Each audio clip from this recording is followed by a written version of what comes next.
গতকাল সেঞ্চুরি পেয়েছিলেন Sean Williams.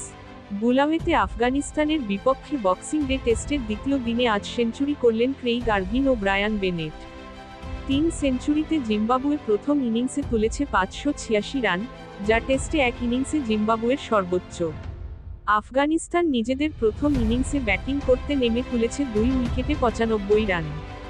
এখনও তারা পিছিয়ে 491 রানে। 4 উইকেটে 363 রান নিয়ে দ্বিতীয় দিনের খেলা শুরু করে জিম্বাবুয়ে। 145 রানে অপরাজিত থাকা উইলিয়ামস আউট হন ক্যারিয়ার সেরা 154 রানে।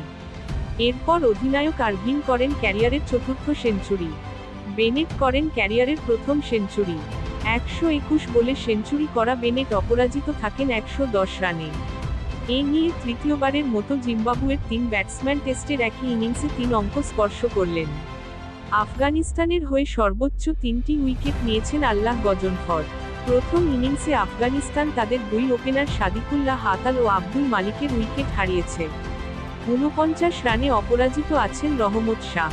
তার সঙ্গে আগামীকাল তৃতীয় দিন শুরু করবেন 16 রানে অপরাজিত থাকা আফগান অধিনায়ক হাশমতুল্লাহ শহীদি।